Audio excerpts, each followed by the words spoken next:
so excited that you're spending an evening with us.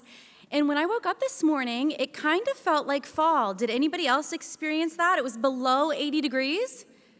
And I thought to myself, oh, good, it is the fall college admissions night day. So hopefully you feel that fall is truly in the air. Hopefully it doesn't start off at 90 degrees tomorrow morning.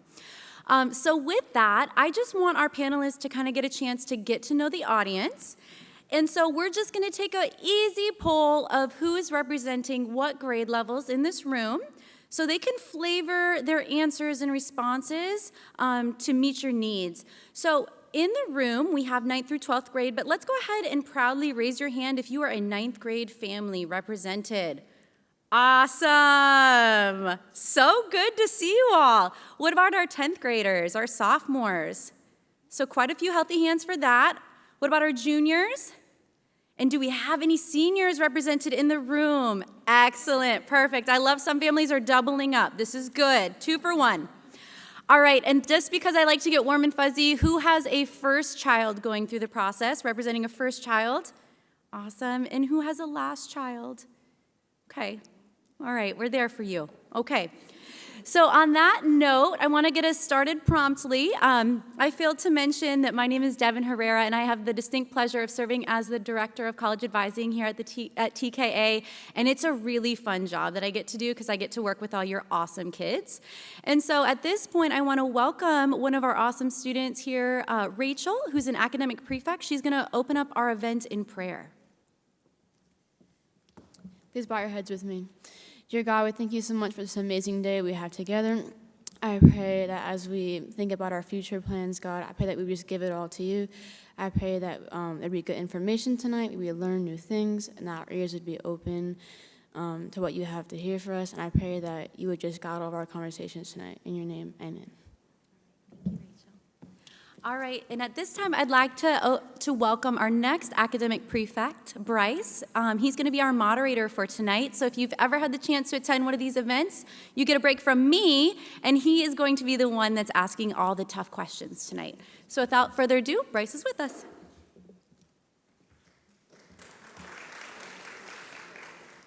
Hello, my name is Bryce Gibbons. I am the other academic prefect, like Mrs. Herrera mentioned. And I'm really pleased with the turnout tonight, and I'm very excited to get to moderate this panel. So, first, we want to do some icebreaker questions. So I would love it if you would raise your hand with all the questions I'm going to be presenting, if it applies to you or your institution. So first, please raise your hand if you are a private institution. Great. What about if you are a Christian institution?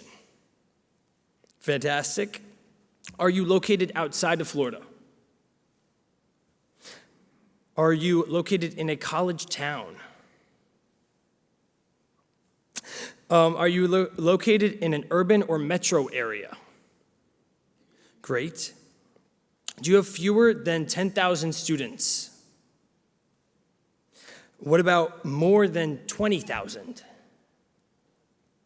And do you offer more than 50 majors? Great. Do you require test scores from freshman applicants? Fantastic. Do you require teacher letters of recommendation? Okay. Are you a rolling admission school, or do you have a set deadline? Rolling admission first, and set deadline. Finally, if you feel like you have the most interesting major, please raise your hand. So, for both the schools that raised your hand, can you present your case for why you think that your school has the most interesting major?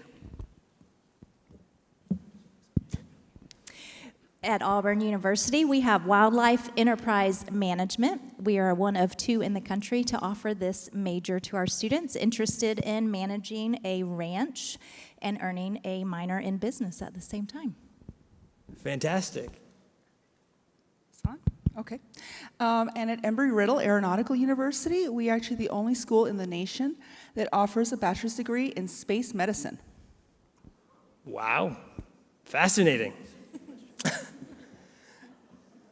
So first, I'd love it if we could go down the line and just spend a couple minutes introducing your institution.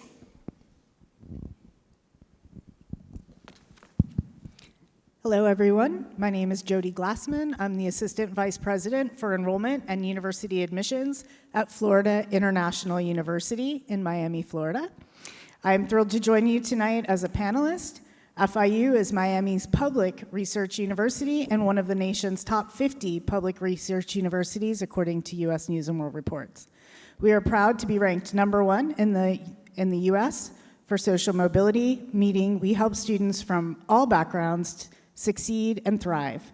With nearly 45,000 undergraduates and 54,000 students overall, FIU is also recognized as one of the top 20 universities for economic return on investment and a leader in research and innovation, earning the prestigious Carnegie R1 designation for very high research activity.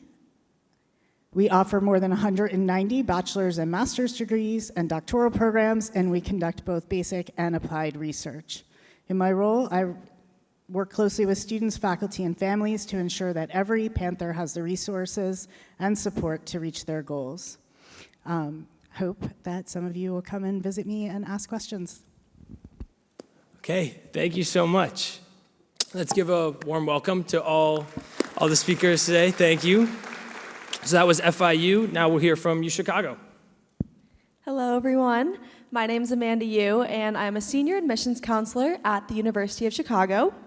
So at UChicago, we are a mid-sized institution. We have about 7,500 undergraduate students, and then we also have a few graduate-level programs that serve about 12,000 students. At UChicago, I would say we're kind of focused on two main things. The first being the liberal arts, so kind of a broad curriculum where students are taking classes from everything to STEM subjects to the humanities and everything in between, with a very kind of critical thinking and discussion-focused curriculum. So that's the liberal arts side of things. On the other side, we are an R1 research institution, so we have over 3,000 research projects happening every year, and we like to focus on kind of those two main facets.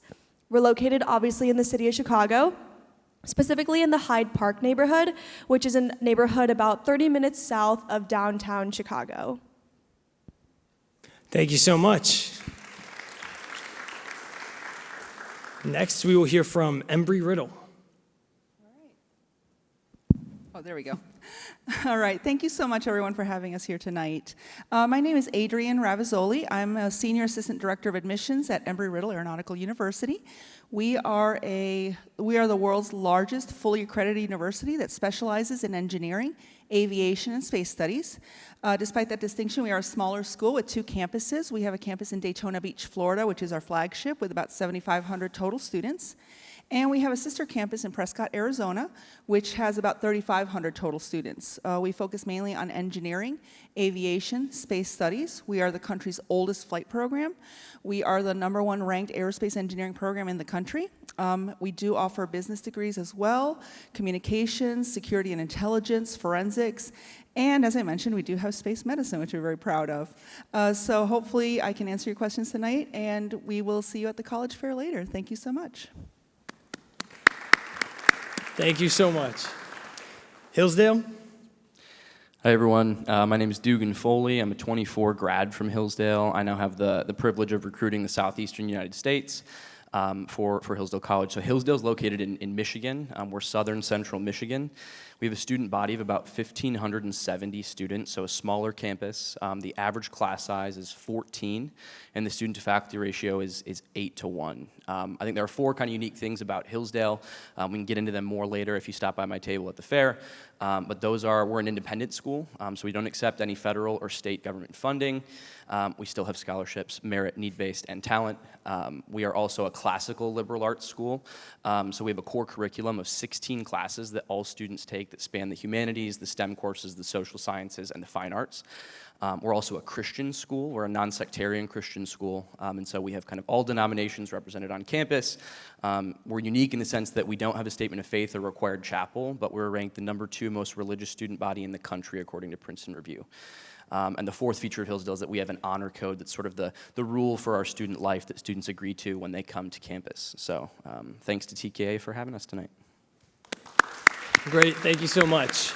And now finally we'll hear from Auburn.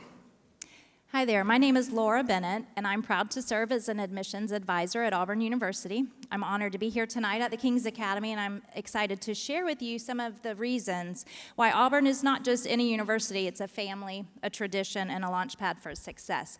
We were founded in 1856, and Auburn has grown from a small ag college into a nationally recognized R1 research institution. We are one of only 17 universities in the nation designated as a land, sea, and space grant institution. But beyond the accolades, what truly sets Auburn apart is our spirit. We're consistently ranked among the top public universities in the country and have been named the university with the happiest students by the Princeton Review. That joy comes from the deep sense of belonging rooted in the Auburn Creed. While we are well known for our Division I athletics within the SEC, academically, Auburn offers over 150 undergraduate majors and 90 minors. Our students don't just learn, they engage. From undergraduate research and service learning to study abroad and co-op programs, Auburn students are prepared to lead in every field. To help students connect early, we host the First 56, a campus-wide initiative to help students become engaged on campus. We also offer AU Involve, which is our platform to encourage those students to become involved. While Auburn is a large university with 34,000 students, it still manages to feel like a small school. That's due to that strong sense of community and the personal connections that you build while you're there. You're never just a number, you're part of the Auburn family.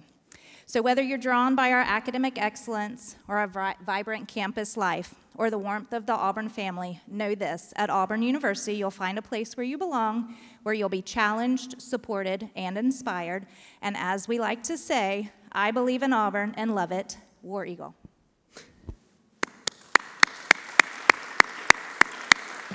Thank you once again to all the panelists for sharing. Now we're going to go into more questions. So, to the panelists, if you would like to answer the question I ask, please just raise your hand, and let's get started. So, first, how is an application reviewed at your institution? Someone would like to raise their hand to answer? Embry Riddle? I need to stop shutting this off. So, we actually review applications holistically. We understand that there's a lot more that goes into a student's experience in high school. So we do require strong academics. We do require a transcript because that is the main way I'm going to be able to tell whether or not a student is going to be successful at our university. That being said, however, we are test optional because my philosophy, and I think I can speak to all of my colleagues, is that one test on a Saturday for 4 hours doesn't tell us a whole lot of anything other than a student has test anxiety.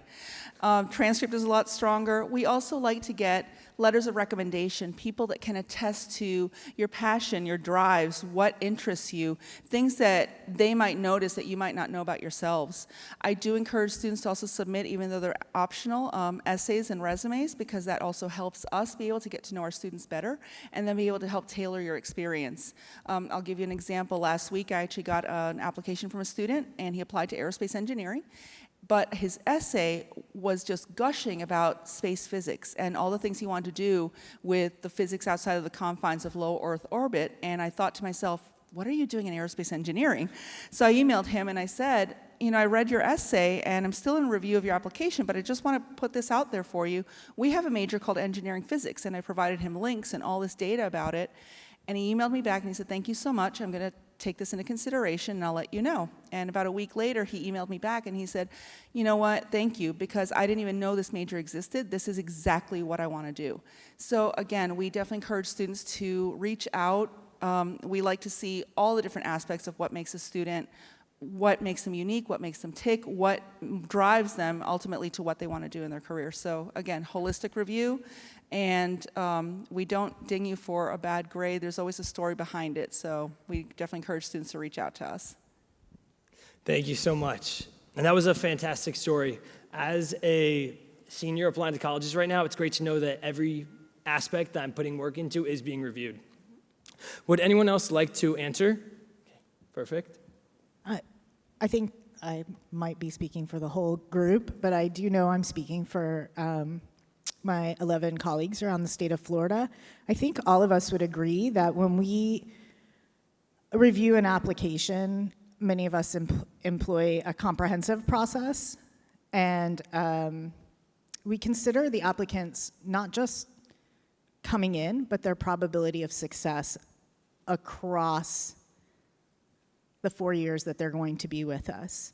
And that probability of success is based on what the applicant has accomplished in their academic history and through their opportunities and challenges. And there's not one single factor that's going to decide whether or not you're getting in to FIU or my friends in Gainesville or any of my friends on stage here. It's going to look across what you have done and how you've taken advantage of the opportunities as they have been presented to you at TKOA. We look for students who demonstrate their capacity for success at the college level. There are some students who may need additional help and support. We may take this into consideration. Some of us take into consideration special talents and other things outside of the A in a class. But every single decision is individualized. So really keeping track of yourself and your own strengths and weaknesses and not comparing yourself to someone else during this process is going to be incredibly helpful. And just know that things like test scores or grades, those are one factor, or two factors really. I see you laughing. Okay, it was two. Math isn't my strong suit. Obviously, I didn't get in because of my math. But you know, we look holistically. Like my colleague from Embry-Riddle said, you know, the essay plays an important part, an important role. So focus on yourself and your self-awareness. Great, thank you so much. So I want to ask this question to everyone on the panel. You guys have both mentioned looking at applications holistically. Are there any institutions here that views one element of an application more important than the rest? How about we go to Auburn first and then Chicago? Okay, happy to get started. So when students apply to Auburn, we do begin with a preliminary academic review. We are looking at those test scores, we are looking at that GPA, we are looking at the rigor of your courses, your class rank. We are looking at that to begin with, and then we are taking that next step and participating in that holistic review as well. So while you say is one more important, yes, grades, test scores, they are important. But just as these ladies said from these other schools, if we're not quite sure, if the reviewers, and I say we, thank goodness I'm not on this review committee, but as a review committee, when they are taking a look at students applying to Auburn, they are first and foremost looking at the academics. But then if they need to take a second look and just dig a little deeper, you do have the option to upload those materials. And during the early action rounds, you still have the option to upload letters of recommendation, any supplemental information and documents that would prove helpful. So while it is not first and foremost a holistic review, we do offer that as well to our students. Okay, great, thank you. Would you like to add to that? Yeah, I can add to that. I think my raising my hand wasn't directly to say yes to this question, because at our core, we use a holistic and contextual review process. All elements are being reviewed in an equal manner. But I raised my hand to say that I think that there are some places in the application where students can differentiate themselves more. And so I can't speak to other institutions here, but our supplemental essays are required for our institution. And I do see from reading applications that that is a really good place for students to demonstrate their specific interest and excitement for our school, and really get to show their personality and their fit. Because I always say, there's only so many test scores you can receive and only so many classes you can take. That's a finite number. But through the supplementals and through the essays, students can really show, who they are and how they might contribute to our environment in a more unique way. So although we're reviewing everything, I think for students that really have interest towards UChicago or even other schools that require supplements, a lot of students tend to overlook those supplemental essays because you focus on, your Common App, you focused on those main components. But a lot of schools that do require them, they look at those and they assess a lot of those kind of fit and other aspects from them. So I always like to point out that that is one point where if students might not be focusing a lot on, it could be a good place to shift. Great, thank you so much. Of course. Yeah, to add on to that, that was great. Similarly at Hillsdale, we look at the writing a lot. Just brief addition to our processes, we actually offer an interview for all applicants at Hillsdale as well. So it's not later on after you're admitted for scholarship. It's part of your admissions application, and that's another area where you can, show up to that meeting, whether it's on campus or regionally. We host them mostly in person, and so you sit down with one of our representatives for 30, 45 minutes, and can you have a conversation? Can you talk about your time at TKA, the things you've been involved in, the things you love and care about and are passionate about? And that's a really great way to demonstrate that fit, as my colleague from UChicago said. So, Thank you. Okay, so since we do have a lot of younger students here, would one panelist like to explain the difference between application timelines, that being early action, early decision, and rolling decision? Auburn? Happy to get started. So at Auburn, our application cycle typically opens earlier than most Florida schools. So I do like to mention to our freshman, sophomore, junior students, make sure that you're paying attention to the application deadlines. We have what we call 4 early action rounds this year. We opened up August 1st. And what happens with our early action rounds, each round has a deadline. So for early action round 1, we just closed on September 15th. Early action round 2 will close on October 15th. Then we have November 15th and December 1st. There is no difference in our early action rounds. So when you are applying between the 4, there is no difference. Apply when you feel the most comfortable, when you are ready to apply. The difference between our early action rounds and our regular decision round that opens after December 1st is the fact that you will not be able to be considered for merit scholarships and honors college acceptance. So if those 2 things are important to you, I suggest early action rounds so that you can be considered for those. Thank you so much. Is there any other institution that would like to add to that?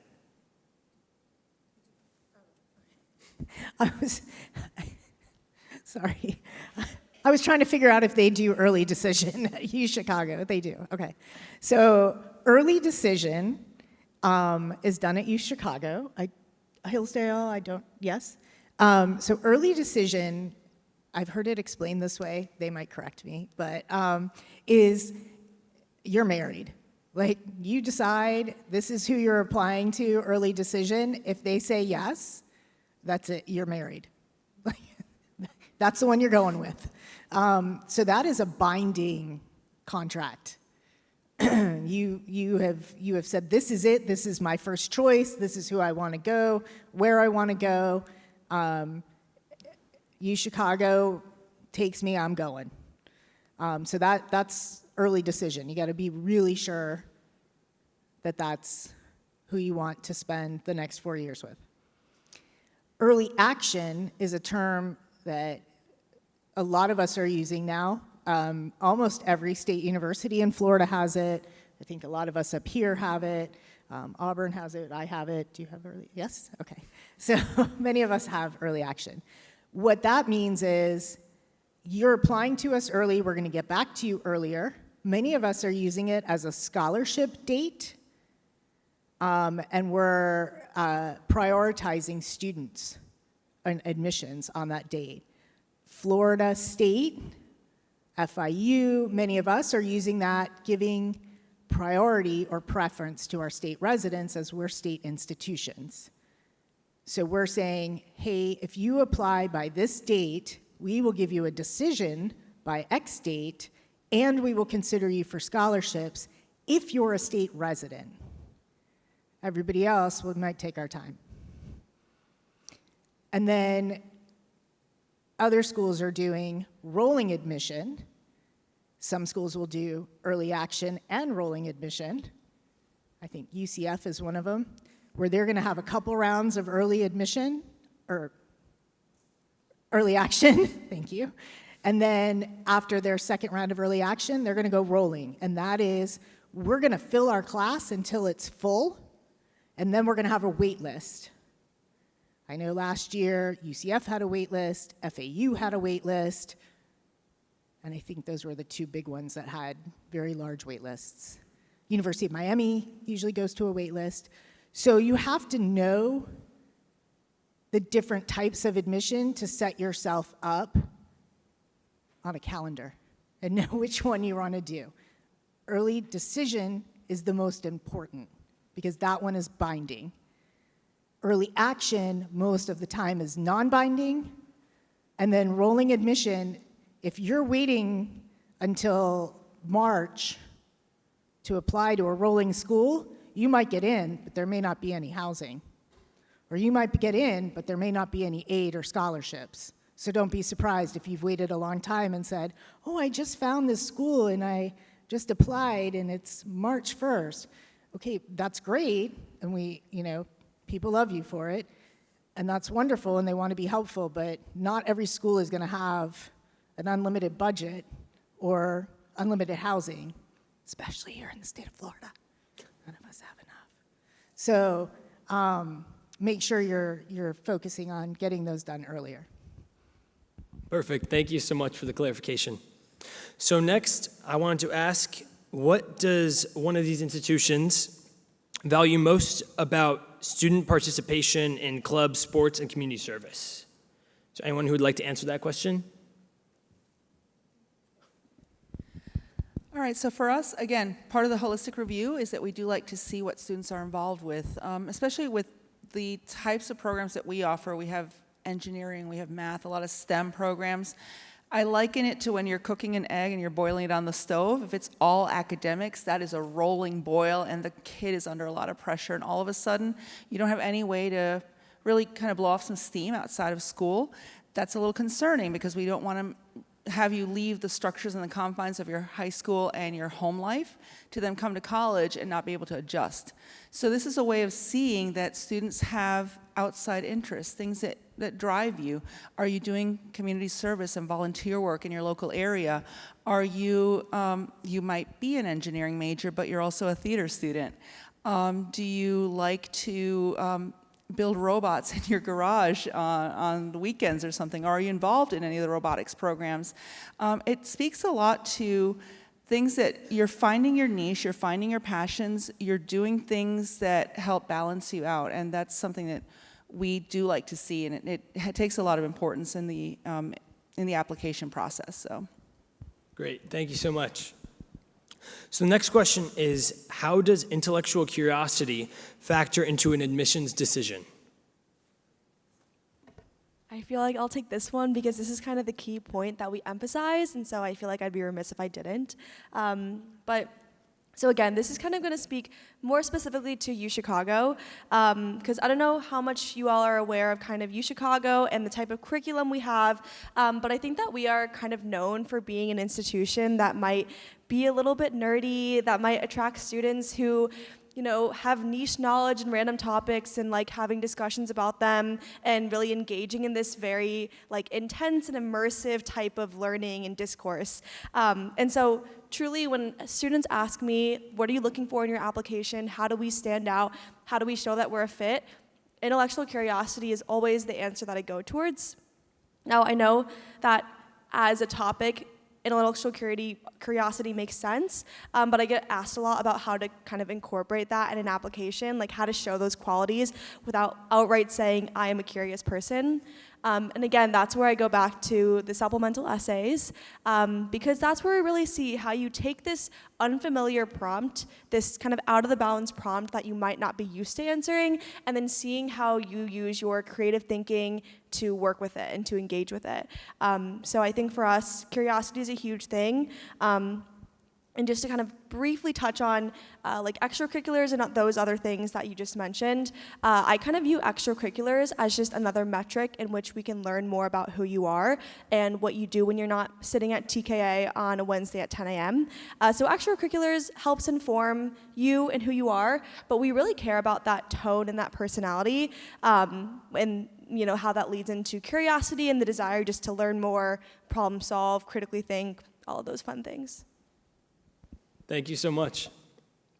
So next question is, how do recommendation letters factor into admission decisions at your institution? Yeah, so letters of rec are a great opportunity to hear from the people who know you, right? Who can attest to, your character in the classroom, your drive, your academic commitment, but also your character outside of the classroom, right? And so at Hillsdale, we ask that letters of recommendation, we ask for 2 of them that are required from teachers, counselors, academic sources, and nature. But we have room for a 3rd for someone who wants to give an explicit sort of character reference. So whether that's a pastor, a youth group leader, a mentor, a coach, right? We want to hear from people who know you. Because like we've been saying kind of all night, test scores are great, transcripts are great. We're going to learn a lot from the stuff that you give us. But the words that your people who know you give us are living, right? That's who you are every day. And so we see an integrity to you that every day you show up to that classroom with that teacher or that sports practice or that church meeting, right? That's who you are. And so they're invaluable for seeing sort of more into your character. So Thank you so much. So the next topic that we want to dive into is academics and testing. So a question that I've heard said by my peers a lot recently is, how important is increasing my academic rigor each year? Anyone like to take that one? So I do think it is important to increase that academic rigor. We do want to see that once you enter into our institution that you are successful at the higher level and that you are able to step up to the challenge when you enter, especially Auburn University, and you're coming in with the higher academics. You've proven that in your high school career by every year increasing that and showing that you are up to the challenge, and you would also do that at our institution. Yeah, similarly, Hillsdale is a pretty high academic school. The average GPA for a high schooler that got in this last class of 2029, was a 3.96, and our average GPA after the first semester freshman year is around a 2.9. We don't do that to punish you or to be cruel, but rather it's a reflection of we're an institution of higher learning, the standards are higher, and a grade is a reflection of sort of where you are, but also how much room you have left to grow. And the professors, the academic community, they're there to help you attain that last, 20%, right? And so, that's sort of how we see rigor is high school reflecting either APs, IBs, dual enrollment, whatever it is, just seeing that you're pursuing that college level rigor as early as possible is a good reflection to us that when you come to Hillsdale, you'll be able to sort of swim rather than sink, so. Great. So, on the topic of testing, which standardized tests should someone take and how many? I think I'm the only. Do you require testing at Auburn? Are you test optional? We are test optional this year only. So the state of Florida is all 12 state universities are test required. As I mentioned before, test scores are one part of the overall application. I do want to make it very clear that beginning with 25, 26, so I saw there were a couple seniors in here, and I know there's a few juniors. The state university system is no longer requiring the science portion on the ACT to be eligible for admission to the state university system. The ACT composite will now only consist of 3 sections: English, reading, and math. The science is dropped. Last I heard from the Florida Department of Education for Bright Futures, they are only using the science if it helps the student. That has changed twice. within the last 6 months, but that's what they settled on for this year.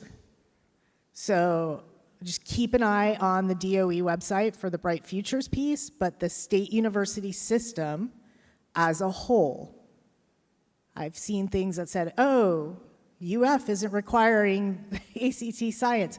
Okay, we all work together. None of us are requiring it.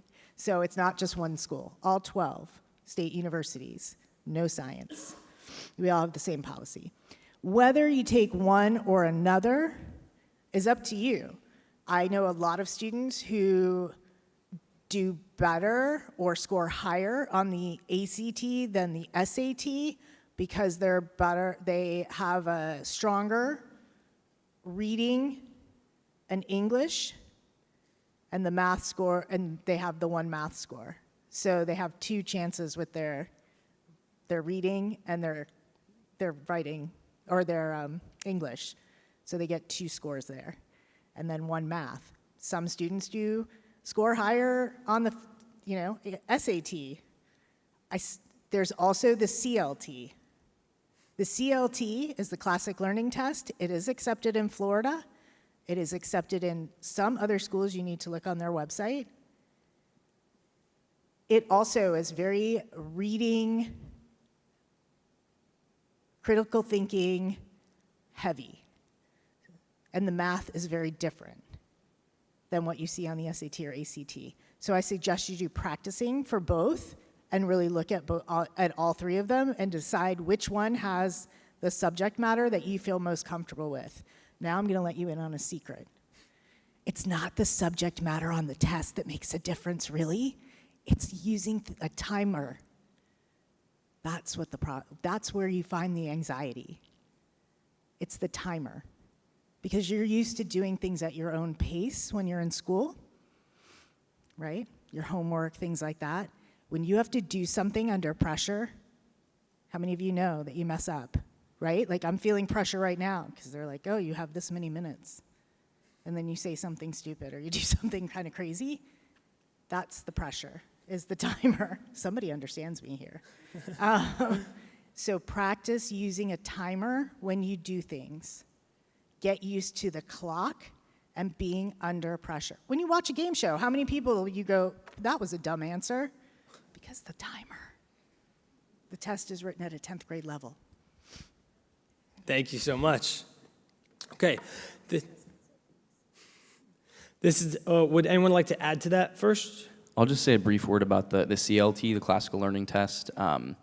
Hillsdale sees that a lot as a classical liberal arts school. A lot of our students have more of a background in classical ed, and so the distinction between the CLT and the other tests is that whereas ACT and SAT are going to pull from mostly an auto-generated text, right? The CLT is actually going to use excerpts from great books, right? So from the Western tradition, you might see an excerpt from Locke's Second Treatise on Government, or Shakespeare, or Milton's Paradise Lost, or Dante's Divine Comedy, right? And so if you have a love and a passion for those types of books, that type of learning, I oftentimes see students with that sort of background do better on the CLT than on one of the, the ACT or the SAT. So that's kind of the distinction there with CLT. It's more focused on actual text that you might have had familiarity with before taking the test. Thank you so much for that clarification. So now, next is a question that I have heard a lot in my grade because I am a senior and it is our first semester. Do my senior year grades count?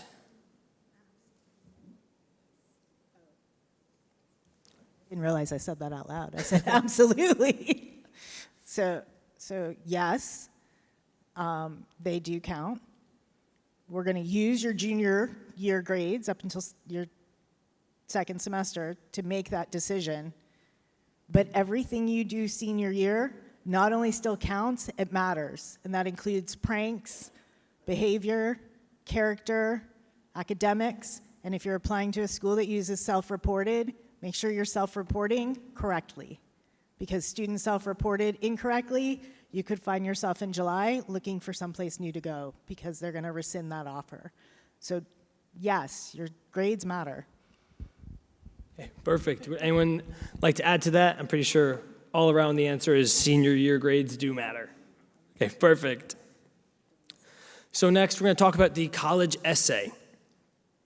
For each institution, or just a couple if you want to answer it, do you really read them? And if so, what are you looking for?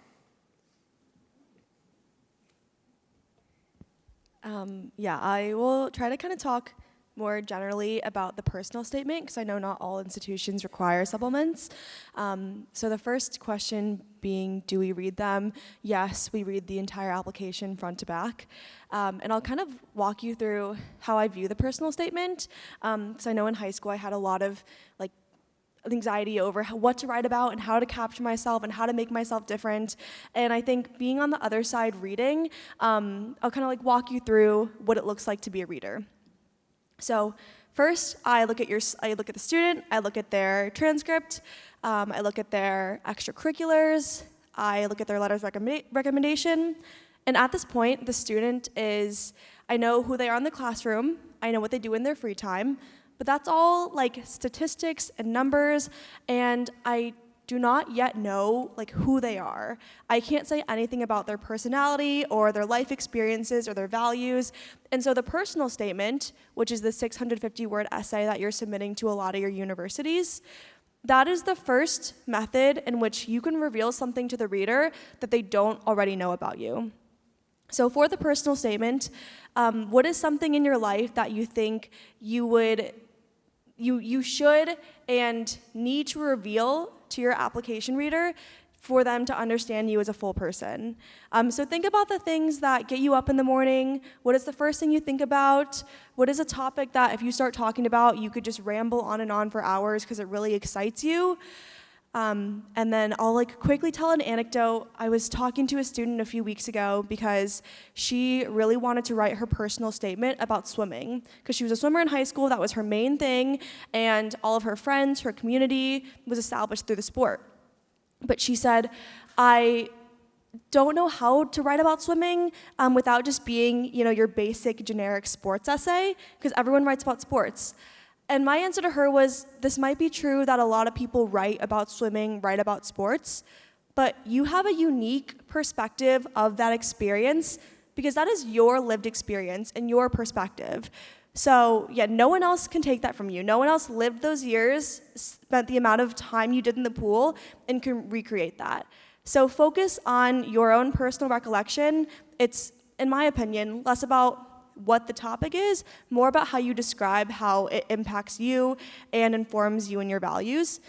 I think the best personal statements are ones that I finish reading and I can say, I know a little bit more about this person. Whether I can maybe make assumptions about their likes, their dislikes, their values, what TV show they would like, anything. Because that's what the application is. We're trying to get to know you. Yes, you want to present yourself as the most academically inclined student that you are, but it's also important to add in those notes of personality. So sorry, that was a long spiel about the personal statement, but I know it's a very stressful and stress-inducing topic, but really just talk about what you're passionate about, and the words will flow easier than you expect. Thank you. So speaking more on those specific examples, does anyone here have an essay that they read this recent admission cycle that really stood out to them as, wow, this is what a personal statement should be?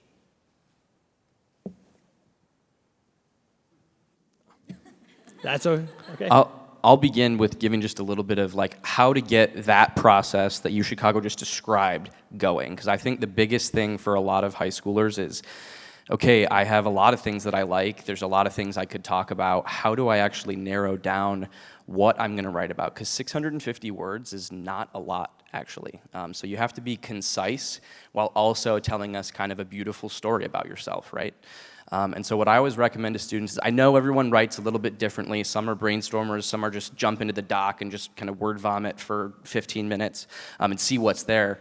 But I think the personal statement is different enough of an assignment that it requires some reflection, it requires some brainstorming. And so I often tell students to just take out an actual piece of paper and an actual pen or pencil and just start listing the people, the places, the experience, the sort of chapters in your life that you feel have formed you into who you are. And I think most often as students go through that list, they start to see kind of a pattern, or they start to see a couple that are jumping off the page. And if it's something that you're going to be excited about writing, we will likely be excited to read it, right? And so if you're starting to become bored while you're writing it, that might be a good sign that it's time to go back to the drawing board. But that brainstorming is really important. Brief example of an essay I liked this last year. I had one student who, right, a lot of people will try to write about, a book or a movie or they'll pick something that they really like. And I had one student who he wrote about a book that he read in his AP literature class. But he didn't just give me, I think sometimes there's a tendency when we don't know what to write to just sort of give a chronological account of, a classic example with a sports essay is sometimes there's an injury, right? I tore my ACL. And it goes a little something like, I had a game. I tore my ACL. It hurt. I went to PT. It was hard. I got better.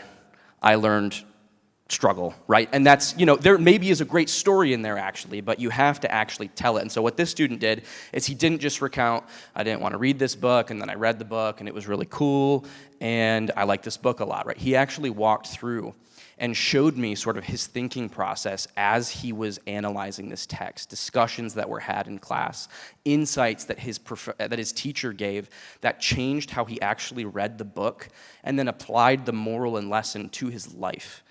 Right, so that compared to the kind of ACL story, you can see I'm learning way more about this student, how he thinks, how he processes things, how he's taking in his classroom setting and then applying it once he's back home, when he's at sports practice, right, to his daily life.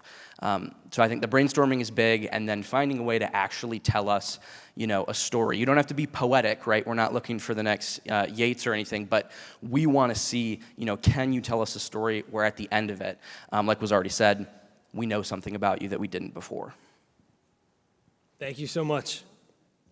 So now we're in the last section of the questions. We're going to be talking about college exploration. The question I wanted to ask is, when is the best time to visit a college campus, before applying or after? So I definitely recommend, if you can, before applying, that's a fantastic time to visit campus. Take advantage of taking campus tours. A lot of schools also host events like open houses where you can go and really get a good glimpse of everything that the school has to offer. But I think it's also important to visit the school once you've already applied, because as a colleague mentioned about fit, this is also part of the process. Make the effort to go on to the college campus. Now that you've submitted your application, you may have already gotten accepted. And can you see yourself being there for 4 years? Can you step on that college campus and say, this is my home, these are my people? Because if you can, then I'm almost willing to guarantee that that is where you're going to be most successful. Because it doesn't matter how many scholarships are thrown in your direction, all these really cool labs that the school has. If you don't feel comfortable stepping onto that college campus, it's not going to matter, because you're not going to do well. You have to really love where you are, find your college home, and that's the best way to do so. So I definitely encourage visit at both ends of the scale. Visit when you're still early on in the process. We encourage freshman students to come up. And we actually host an open house every fall, and I've gotten students as young as 6 and 7 years old show up because they're really excited about, I want to go see all the cool planes and robots. But then once you've applied, even if you haven't gotten accepted, better yet, if you have gotten accepted, again, go visit again, because you get to see it under a different lens, and you get to really figure out if that's where you're going to be successful, where you're going to do well, where you're going to accomplish great things. I'm going to take the liberty of speaking for UChicago here as well. Being in the north, already laughter, I would recommend scheduling a visit in the late fall, or dare I even say it, come see us in the winter, right? Because as was just mentioned, if you can stomach the cold, right? If you feel welcome, if you feel at home, you can see yourself there for 4 years. I love the way that you put that.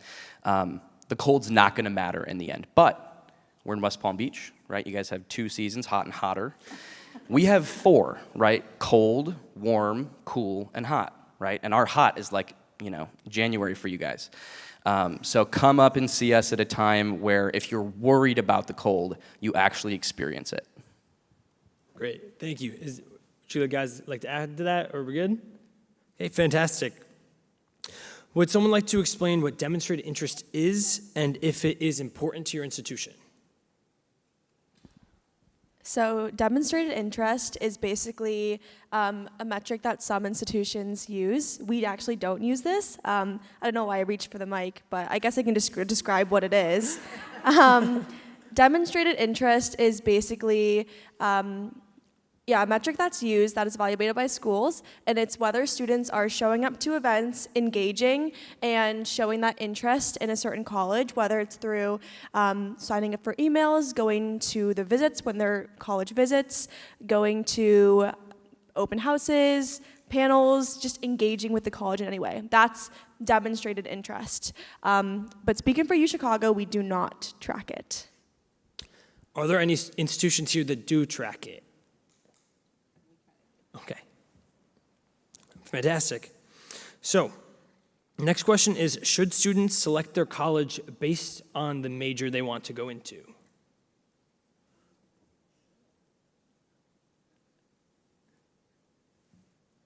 I said if you're interested in something at Embry-Riddle, just because it's limited. I think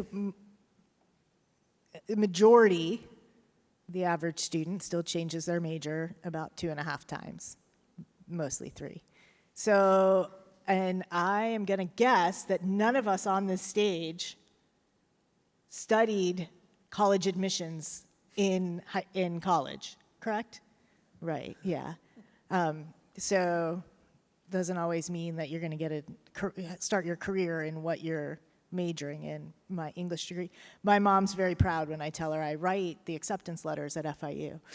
It's my English degree at work.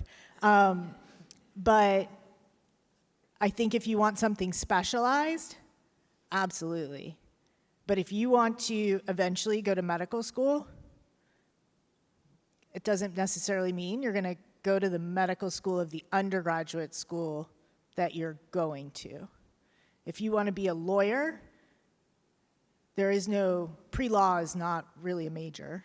You're looking for who is going to offer you the best opportunities to learn and thrive and get experience and take the classes you need for that next step. Who's going to help you prepare for the MCAT? Who's going to help you prepare for the LSAT? Who's going to give you that foundation in the subject matter that you need for what's next? Who's going to provide you with the best experiences for the business you want to go into or the study of whatever's next for you? It's not necessarily about the name of the degree program. I can't tell you how many students walk up and pick up one of our brochures and go, oh, you don't have my major. Well, we might have it. We have 200. They're not all spelled out the same way you think they are, though. So it may be a track or it may be something else. So I don't think it's as important unless you're going for something very specific, or if you're not very good in math and science, might I suggest you look elsewhere and not do a STEM major, because those are both very heavy in math and science. The students who want to be doctors, but they're like, but I hate science and I'm not very good at math. I'm like, we might want to find a new dream for you then, because you need calculus and chemistry. Okay, perfect. Would anyone like to add to that response? Okay, well, that was our last question for the stage, so please, if we could clap and thank all the panelists for their time here today. And now I would like to invite the panelists to go out to the lobby where they will be stationed with their table per each institution. And so we'll have a couple minutes still left in here as they get set up. If you would like to ask me or Rachel any questions about going through the admissions process, the application process, feel free to. If not, it'll just be a couple minutes before we will be able to go, and you can ask any specialized questions you'd like with the panelists. Thank you so much. Rachel and I will come down here if you have any questions.